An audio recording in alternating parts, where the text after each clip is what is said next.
Hello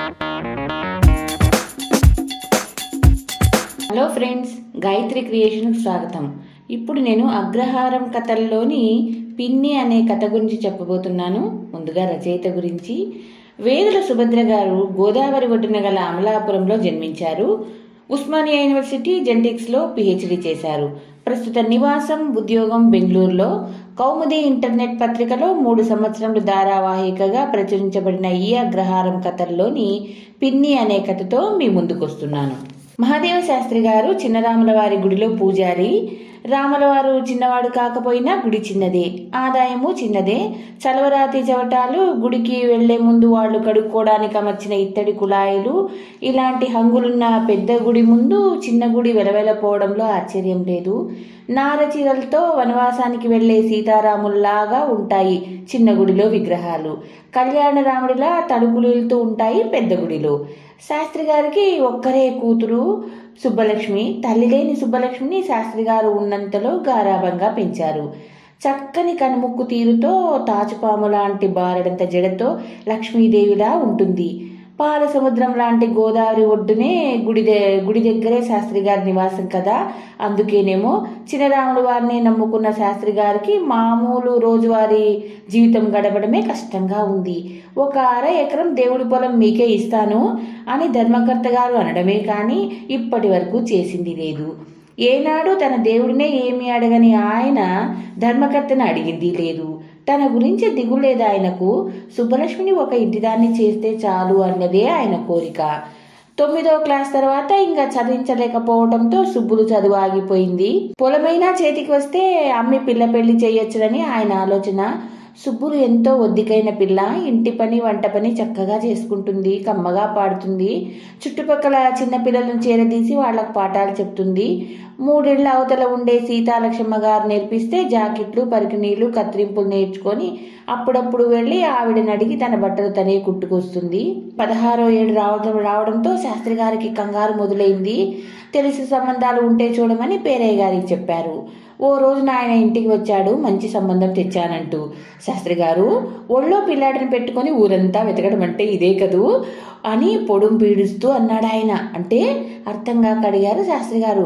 సుబ్బలక్ష్మికి దివ్యమైన సంబంధం ఊళ్ళోనే ఉంది కదా మరి అన్నారు. ఎవరండి వరుడు? శాస్త్రి గారు అడిగారు. మీ దేవుడి పేరే చిన్నరాముడు. ఆ పేరు విన్న శాస్త్రి గారి ముఖం ముడుచుకుపోయింది. చిన్నరాముడా? చూస్తూ చూస్తూ 2వ పెళ్లివాడికి ఎలాగండి ఇవ్వడం అన్నారు. అదేం మాట శాస్త్రి గారు, పిల్లలుంటే ఉన్నారు కానీ చిన్నరాముడికి పెద్ద వయసేమీ లేదు. 3 ఆడపిల్లలు 3-4 ఏళ్లలో వెళ్ళిపోతారు. ఇక మిగిలింది 1 పిల్లాడు. రాముడికి ఉద్యోగం లేకపోతేనేం లంకతో కొంప, వెనకాల కొద్దిగా కొబ్బరి తోట, తిండికి బట్టకు లోటుండదు కదా పిల్లకు అన్నారు.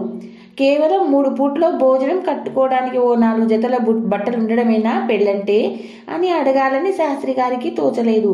తనకా వయసైపోయింది. ఏదైనా జరగదాంది జరిగితే పిల్లగతేమిటి? ఎంత చక్కదనం ఉంటే మాత్రం ఈ పేద తండ్రి ఇంతకంటే ఏం చేయగలడు అన్న ఊహే అతని మనసులో సుడిగుండంలా కదలాడింది. అదే బహుశా ఆయనతో దీనికి సరేననిపించింది. అలా తన 16వ ఏట పిల్లలకు పిన్నిగా, చిన్నరాముడి భార్యగా అతని ఇంట్లో కాలు పెట్టింది సుబ్బులు. ఏం చూసి ఈ సంబంధం తెచ్చావు నాన్న అని మాత్రం అడగకు తల్లి, ఈ ఆసక్తుడిని మన్నించు అని తండ్రి కన్నీళ్లు పెట్టుకుంటుంటే అన్యాయంగా అంది. ఊరుకోండి నాన్న, నేను పెళ్లి చేసుకుని ఇంకో ఊరు వెళ్ళిపోతే మిమ్మల్ని చూసుకోవడానికి ఎవరుంటారు? అందుకే రాముడు ఇలా ఏర్పాటు చేశాడు అని నవ్వింది. తల్లి లేని ఆడపిల్లలు తండ్రికే తల్లైతారేమో. తనకన్నా 4 ఏళ్ల చిన్న వయసుతో మొదలుపెట్టి 4 పిల్లలు. చుట్టుపక్కల వాళ్ళు చెప్పిన అక్కర్లేని కబుర్ల ప్రభావం పెద్ద పిల్లలిద్దరిలో కనబడిన చిన్నవాళ్ళిద్దరూ తొందరగానే కలిశారు ఆమెతో. ఎప్పుడైనా వెళ్తే ఎవరింటికైనా పురోహితానికి వెళ్ళడం, లేకపోతే హాయిగా తిని పడుకోవడం మాత్రమే తెలుసు చిన్నరాముడికి. ఈ పూట భోజనం అయింది సరే, రాత్రికి ఎలాగా అన్న ఆలోచన లేదు, బాధ్యత లేదు. ఆడదిక్కులేని సంసారం చుక్కాను లేని లావలాగా ఉంది. వంటభారం పూర్తిగా తప్పించినందుకు పెద్ద పిల్లలిద్దరు కూడా కొద్దిగా మారారు. పట్టుబట్టి అందరినీ స్కూల్లో వేసింది. వాళ్లతో పాటే చదివేది, ఆడేది, పాడేది. అట్లా తద్ది వస్తే అందరికీ చేతిలో బంతి ఆకు వేసి గోరంటాకు పెట్టేది. ఇంటి వెనక తులసికోట దగ్గర పెద్ద పెద్ద గళ్ళు గీసి పిల్లలతో తొక్కుడు బిళ్ళ, ముందున్న పందిరి మీద సన్నజాజి విరజాజి కలిసి పూసిన పూలన్నీ మాలగుచ్చి పిల్లలకు పెట్టి తను పెట్టుకునేది. స్కూల్ పని మాత్రం ఖచ్చితంగా చేసేలా చూసేది. కరెంటు లేని ఆ ఇంట్లో లాంతర్ వెలుగులో చదివించేది. వాళ్లకు రాకపోతే తనే బొమ్మలు గీసిచ్చేది. పిన్ని అని పిలిచినా అక్క అని పిలిచినట్టు అనుకునేది. ఆడపిల్లలు సంక్రాంతికి గొబ్బిళ్ళు పెట్టుకొని మొగలి పువ్వు అంటే మొగుడినియవే అని మురిసి మురిసి నవ్వులతో పాడుతుంటే కళ్ళల్లో సన్నటి నీటి పొర ఉన్న పైకి తను నవ్వేది. 4 ఏళ్ల కాలం గడవటానికి అట్టే సేపు పట్టలేదు. ఇదేం పిల్లమ్మ, సవితి పిల్లల్ని ఇంత ప్రేమగా చూసుకుంటారా, చూద్దాం ఇదెన్నాళ్ళో, దానికి ఒకడు పుడితే తెలుస్తుంది అని అమ్మలక్కలు నోరు పారేసుకున్నా పట్టించుకోలేదు. తనకు కొడుకు పుట్టినా సరే వాడిని వాళ్లతో సమానంగా చూసింది.